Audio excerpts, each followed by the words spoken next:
To'rtinchi mavzuyimiz bo'linuvchanlik, sonning natural bo'luvchilari soni va yig'indisi. Mavzuning dastlabki qismini misollarni yechish jarayoni bilan tushuntirib ketamiz. Dastlabki savol sonning natural bo'luvchilari sonini aniqlang. Demak, buni qanday bajaramiz? Har qanday n natural sonini tub ko'paytuvchilarga ajratish mumkin. Va quyidagicha ajraladi. Ya'ni 2 ni qandaydir alfa birinchisi, 3 ning alfa ikkinchisi, 5 ning alfa uchinchisi va hokazo ko'rinishida ajraladi. Mana shu n sonining natural bo'luvchilari sonini topish uchun har bir tub ko'paytuvchining darajasiga 1 ni qo'shib o'zaro ko'paytiramiz.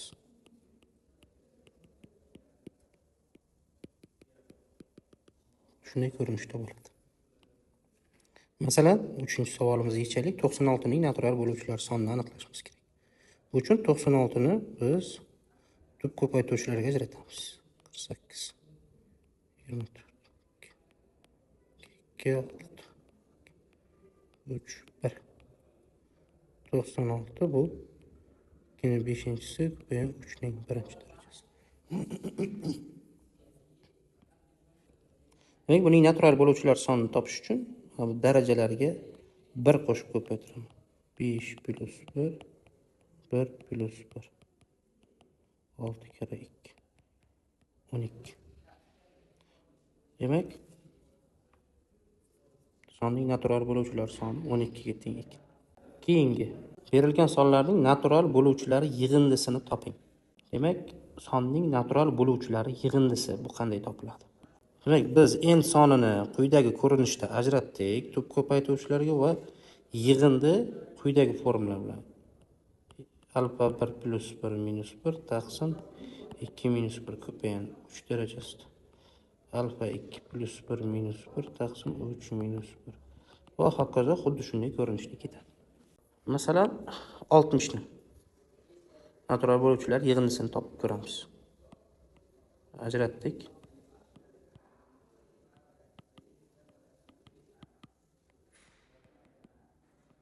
Kvadrati 3 ni birinchisi va 5 ni birinchisi.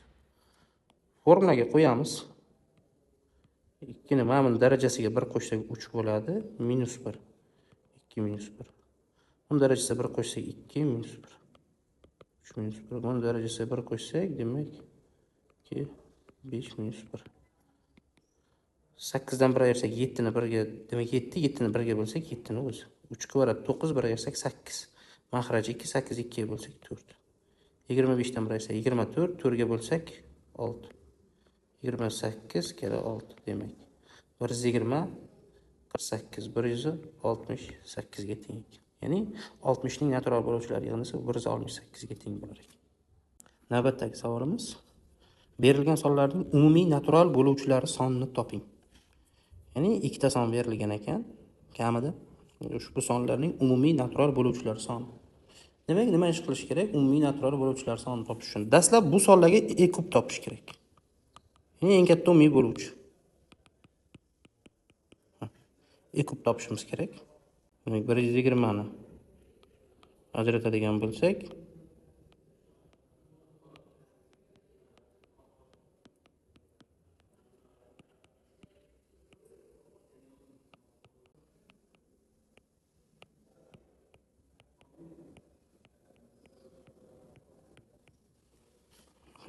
e kub bo'ladi bizda 2 ning kubi 3 ning birinchisi.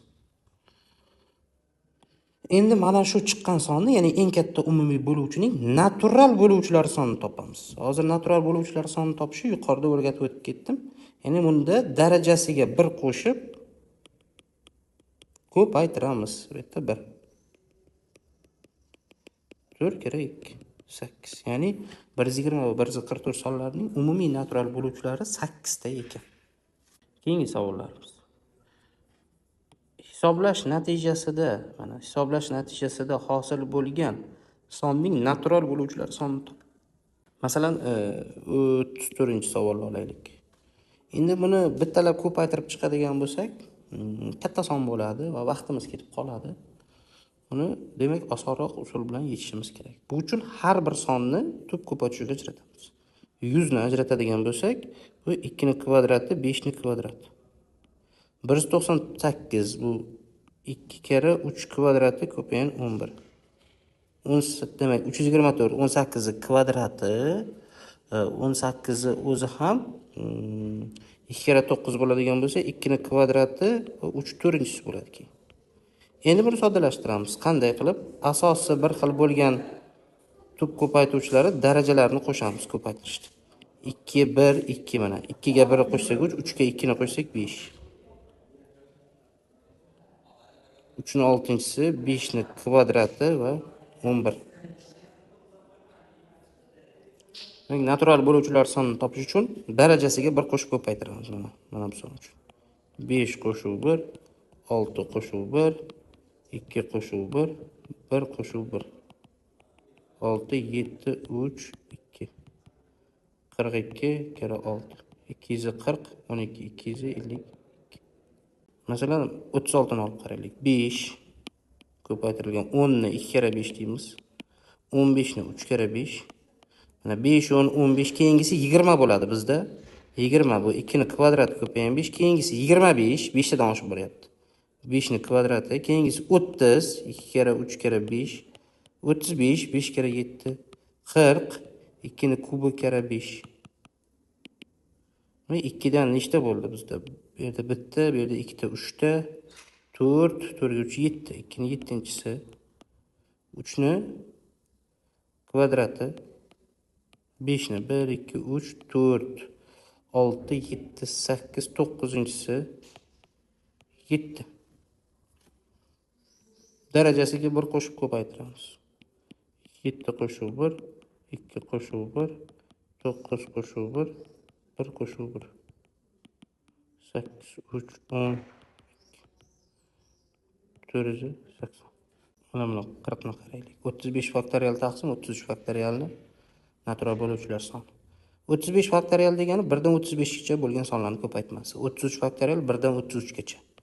1 kere 2 kere 3 va hokazo 33 34 35 degan. Mahrajda esa 1 2 3 va hokazo 33 degan. 33 gacha bo'lgan qisqarib ketadi. 1 dan 33 gacha qoladi bizda 34 kere 35. 2 kere 17 bu 5 kere 7. Degani bo'ldi. Hammasini darajasida 1 turibdi. Natural bo'luvchilar soni topish uchun darajaga 1 qo'shib ko'paytirdik.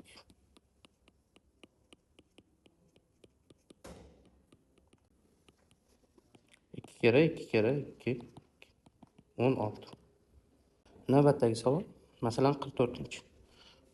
Ushbu sonning natural bo'luvchilar soni 48 ta bo'lsa, m ning qiymatini toping.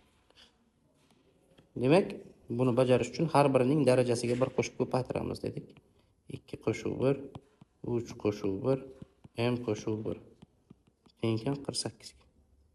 3 kere 4 kere m plus 1. 12, 12 ni bo'lish bilan o'tkazsak, demak 4. M plus 1 4 ga teng, m teng 3. M 3 ga teng. Bizga savol berilyapti.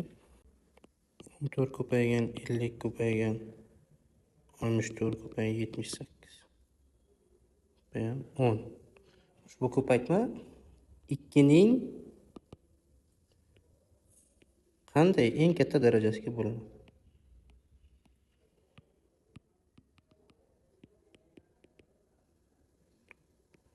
Darajasiga bo'linadi.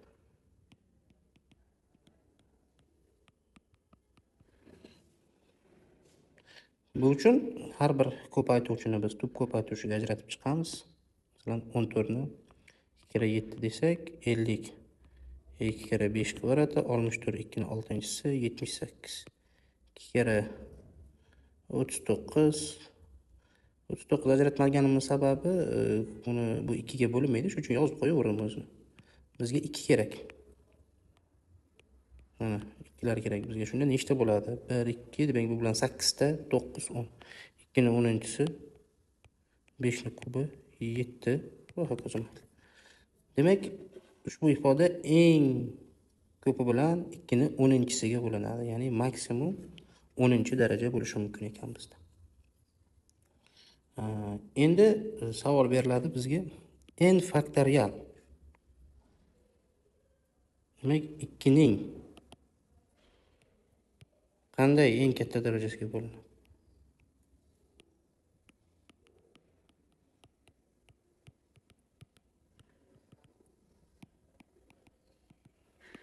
Bo'linadi. Bu uchun n faktorial agar bittalab hisoblaymiz deydigan bo'lsak, uni imkoni yo'q, katta son bo'lgan holatda. Buni qanday qilamiz? n ni 2 ga bo'lib butun qismini topamiz. Qo'shamiz n ni 2 ni kvadratiga bo'lib butun qismi, n ni 2 ni kubiga bo'lib butun qismi plus va hokazo. Ya'ni mana bu maxraj suratdan oshib ketmasligi kerak. Xuddi shunday, masalan, n faktorial 7 ning qanday eng katta darajasiga bo'linadi desa,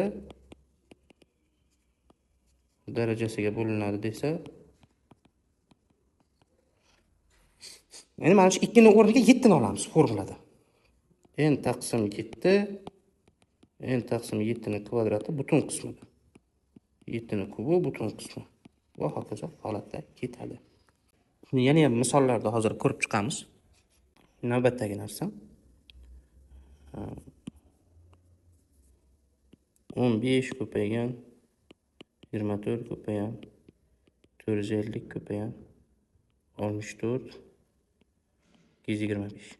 Ushbu ko'paytmaning oxiri nechta 0 bilan tugaydi degan savol berilyapti. Ya'ni ushbu ko'paytmani hisoblash natijasidan hosil bo'lgan ifodaning oxiri nechta 0 bilan tugaydi. Nima qilamiz? Bu uchun bittalab bu sonlarni ko'paytirib chiqamizmi? Yo'q, unaqada ishimiz juda kattalashib ketadi. Biz 2 va 5 ning darajalarini topishimiz kerak bu yerda.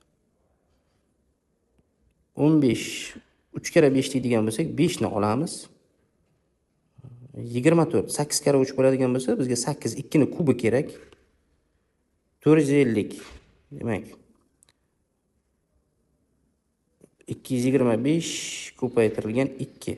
2 kere, demak 225 imiz bu 3 ni kvadrati, 5 ni kvadrati. 5 kvadratini olamiz, bizga kerak. 64 2 ni 6-chisi, 225 yana 15 kvadrat bo'ladigan bo'lsa, 5 ni kvadrati kerak. Qolgan tub ko'paytiruvchilar kerak emas bizga. Buni soddalashtiramiz. Shunda 2 ning nechinchisi bo'ladi? 3 ga 1 qo'shdim 4, 4 ga 6, 10-chi, 5 ning 1 ga 2 3, 3 ga 2 5-darajasi. Demak, ushbu ko'paytma mana shu ifodaga qoldiqsiz bo'linadi. Ya'ni 2 va 5 ning darajalari eng katta bo'lyapti. Demak, nechta 0 bilan tugaydi? Bu savolga javob berish uchun qaraymiz. 2 ning darajasimi, 5 darajasimi, qaysi daraja kichkina hisoblanadi? 5 ning darajasida turgan son kichkina, ya'ni 5 ga teng. Shu sababli, demak, ushbu ifoda 5 ta 0 bilan tugaydi deb aytishimiz mumkin ekan. n faktorial soni nechta 0 bilan tugaydi?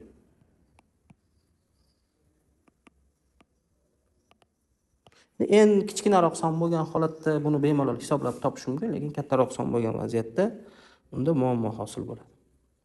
Bittalab hisoblab bo'lmaydi. Mana bu holatdan kelib chiqib qaraydigan bo'lsak, biz n faktorial tub ko'paytirish ajratganimizda n faktorialni 2 ni darajasi va 5 darajasini taqqoslashimiz kerak bo'ladi. Va bu holatda tabiiyki 5 darajasi kichkina bo'ladi. Sababi 5 ga bo'linadigan sonlar kam n faktorialda. Shu sababli biz 5 ning eng katta darajasini topsak, shu narsa yetarli ekan. Nechta 0 bilan tugaydi degan savolga javob berish uchun. Bu uchun demak n taqsim 5 ning butun qismi, n taqsim 5 ning kvadratini butun qismi, n taqsim 5 ning kubini butun qismi va hokazo ko'rinishda ekan. Masalan, mana 100 faktorial, ya'ni 1 dan 100 gacha bo'lgan sonlar ko'paytmasi. Nechta 0 bilan tugaydi desa, demak 100 taqsim 5 ning butun qismi, 100 taqsim 5 ning kvadratini butun qismi. Bo'ldi, 5 ning kubini ola olmayman, sababi 120 oshib ketadi. 20 plus 125 4. 24. Demak, ushbu ko'paytma 24 dan 0 bilan tugar ekan. Endi misollardan ko'rib chiqamiz. Masalan, mana 30 bilan 99-gacha ko'paytma 3 ning qanday eng katta darajasiga bo'linadi? Nima qilamiz? 99 bo'lamiz 3 ga butun qismi. 99 bo'lamiz 3 ning kvadrati 9 ga butun qismi. 99 bo'lamiz 3 ning kubi 27 ga butun qismi. va 99 3/4 81 ga bo'lib butun qismini topamiz. Shu yig'indi nimaga teng bo'ladi? 33 11. Demak, 27 dan nechta bor? 3 ta bor. 99 81 1. 44 ga 4 48. Endi 31 dan bitta oldingi son. Endi 31 dan boshlangan bu. 31 dan bitta oldingi son 30 uchun formulani qo'llaymiz. 3 ga bo'lib butun qismi 9 ga 27 ga 10 3 1 14.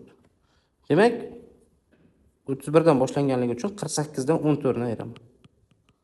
34. Ya'ni 3 ning eng ko'p bilan demak 34-darajasiga bo'linadi demoqchi. Ya'ni 3 34-siga. Yuqorida aytib o'tdik, berilgan ko'paytmalarning nechta 0 raqam bilan tugashini aniqlang. Demak, 100 faktorialni ko'rsatdik. Nechta 0 bilan tugashini. Endi masalan 101 dan 175 gacha bo'lgan ko'paytma nechta 0 bilan tugaydi desa, demak 175 ni 5 ga bo'lib butun qismini topamiz. 25 125 bo'ldi. Shu bilan to'xtaydi. 3 35 7 1 43. 101 dan kichkina son 100 ni olaylik. 100 25 bo'ldi. 20 plus 4 24. Endi 43 dan 24 ni ayiramiz. 19. Ya'ni nechta 0 bilan tugar ekan? Bu 19 ta 0 bilan tugar ekan. Endi navbatdagi savol. 1 dan 100 gacha natural sonlar orasida nechtasi 3 ga bo'linadi? Buni topish uchun juda oson narsa. 100 ni 3 ga bo'lib butun qismini topish kerak. 33. Ya'ni 33 tasi 3 ga bo'linadi. 73-savolda 41 dan 100 gacha natural sonlar orasida nechtasi 8 ga bo'linadi? Bu uchun 100 ni 8 ga bo'lib butun qismini topamiz. Shundan ayirib tashlaymiz. 41 dan bitta oldingi sonni. 40 ni 8 ga bo'lib butun qismini ayirib tashlaymiz. Demak 12 minus 5 7. Demak 7 tasi 8 ga bo'linadi. Masalan 76-savol. 1 dan 200 gacha natural sonlar orasida 4 va 6 ga bo'linadi. Avvalo esa bilib olishimiz kerakki, 4 va 6 ga bo'linadi degan holatda qanday son 4 ga va 6 ga bo'linadi? Bu ekuk 4 bilan 6 12. Ya'ni 12 ga karrali son 4 ga ham 6 ga ham bo'linadi. Demak, 1 dan 200 gacha bo'lgan sonlar orasida 12 ga karrali sonlar nechta? Bu uchun 200 ni 12 ga bo'lib butun qismini topar ekanmiz. Demak, 50 taqsim 3 4 ga qisqartirsak, uni butun qismi. Demak, 16. 16 ekan. Keyingi savolimiz. Ko'paytmasi 240 ga teng bo'lgan nechta natural sonlar juftligi mavjud? Ko'paytirganda 240 chiqishi kerak ekan. Yozib chiqamiz. Dastlab usuli. 1 kere 240 bitta. 2 kere 120 ikkita. 3 kere demak 60. Uzr. 3 kere 60 u 180 bo'ladi.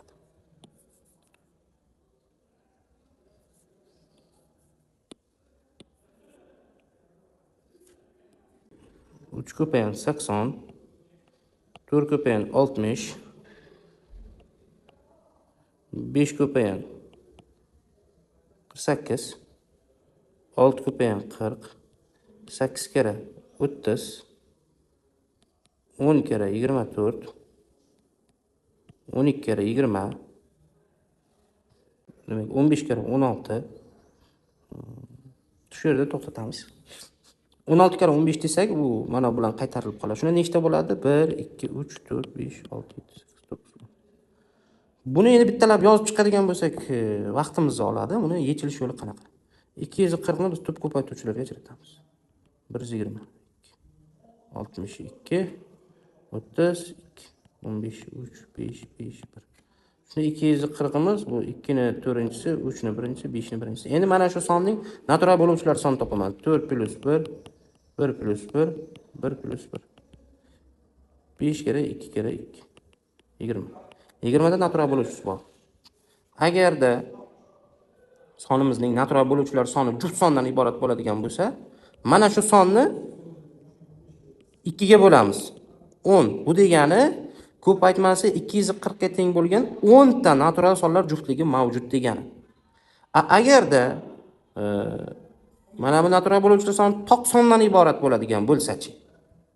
Masalan, 4 sonini olaylik.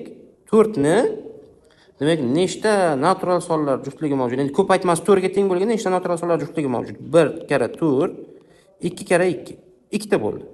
Lekin 4 ni 2 ni kvadrati deydigan bo'lsak, buning natural bo'luvchilar soni 2 plus 1, ya'ni 3 ta. 3 ta bo'ldi. Lekin ikkita juftlik bor. Nima qilamiz? Bu uchun mana bunga 1 ni qo'shib 2 ga bo'lamiz. Demak, agarda natural bo'luvchilar soni to'q sondan iborat bo'ladigan bo'lsa, unga 1 qo'shib 2 ga bo'lish kerak ekan. Juft son bo'ladigan bo'lsa, shuni 2 ga bo'lib qo'yish kerak ekan. Ya'ni mana bu masalalarning yechimida. Endi navbatdagi masala aytayaptiki, masalan 84-85 da ushbu sonlardan nechtasining natural bo'luvchilar soni to'q deyapti. To'q sondan iborat bo'lish kerak natural bo'luvchilar sonini topish uchun. Topganda. Demak, bu bittalab topib chiqamizmi har bir sonni? Mana 96 ni 125, 196, 250, 324 bittalab topib chiqadigan bo'lsak, bizning vaqtimiz ketib qoladi. Nima qilamiz? Bu uchun bitta qoidani bilib olishimiz kerak. Qachon sonning natural bo'luvchilar soni to'q sondan iborat bo'ladi? Qachonki u son aniq qandaydir sonning kvadrati bo'ladigan bo'lsa, kvadrat bo'ladigan bo'lsa.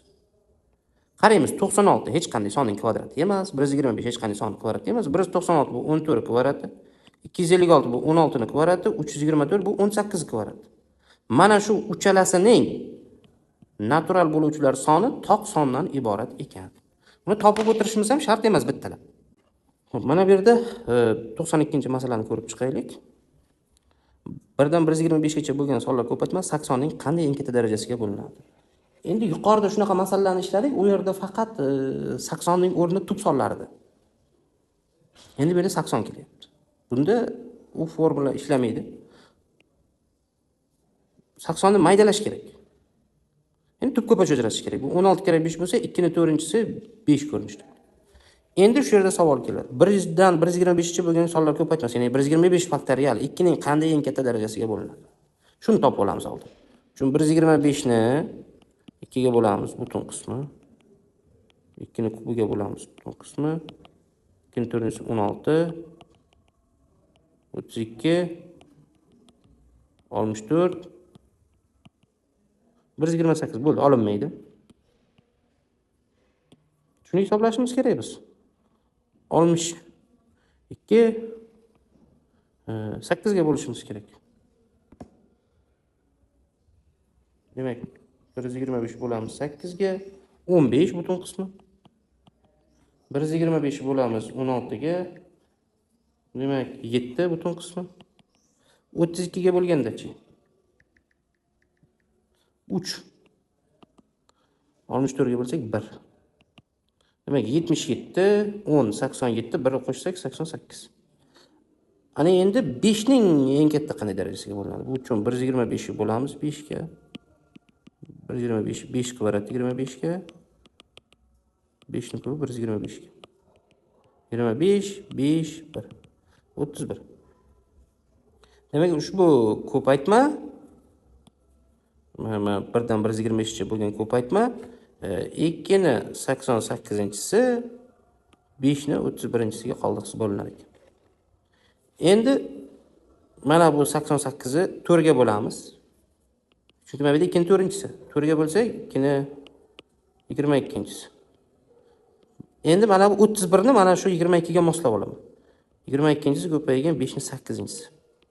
Shunda bu 2 ning 4-chisi kara 5 ning 22-chisi ko'paygan 5 ning 8-chisi ko'rinishda bo'ladi. Bu esa mana 80 ga teng. 80 darajasida 22 ko'paygan 5 ning 8-chisi. Demak, eng ko'pi bilan, ya'ni 80 ning 22-darajasiga, ya'ni eng katta darajasiga bo'linadi degan.